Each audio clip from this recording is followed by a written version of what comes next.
নমস্কার বন্ধুরা, আজকে বানাবো মটন কারি। এখানে 500 গ্রাম মতো মটন নিয়ে নিয়েছি। কড়াইয়ে সর্ষের তেল দিয়ে দিয়েছি।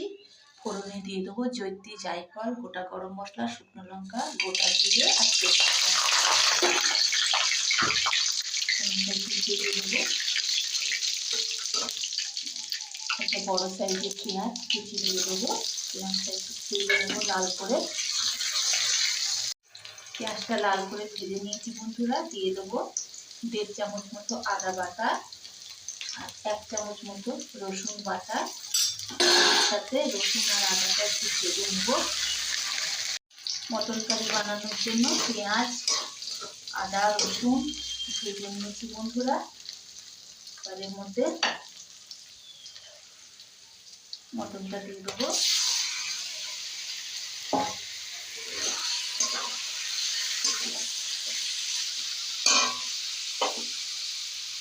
আর 1.5 চামচ মতো রসুন বাটা দিয়ে দেবো। 1.5 চামচ আদা বাটা দিয়ে দেবো। পরিমাণ মতো নুন, হলুদ, একটু কাশ্মীরি লঙ্কার গুঁড়ো, ধনে গুঁড়ো আর জিরে গুঁড়ো দিয়ে দেবো। কাটা পেঁয়াজ বড় সাইজের দিয়ে দেবো। 1/2 চামচ মতো চিনি দিয়ে দেবো। কাঁচা লঙ্কা বাটা দিয়ে দেবো আর একটু কাঁচা সর্ষের তেল দিয়ে দেবো।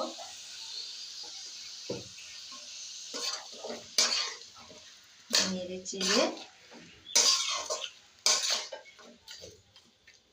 সিম আছে 3-4 মিনিট রেখে দেবো। হয়ে গেছে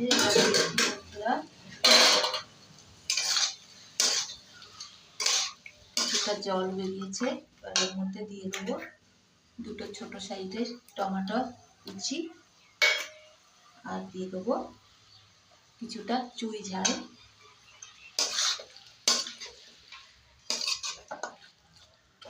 এইভাবে ঢেকে ঢেকে সিম আছে মটনটা কষিয়ে নেব। মটনটা কষিয়ে নিয়েছি বন্ধুরা ভালো করে।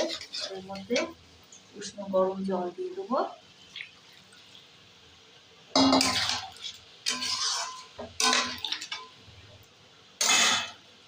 ওটা ভাজা আলু দিয়ে দেবো।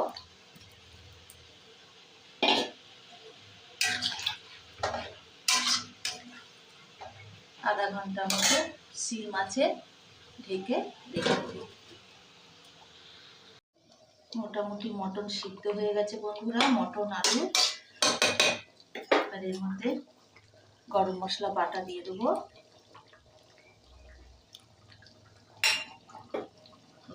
দিয়ে নামিয়ে নেব।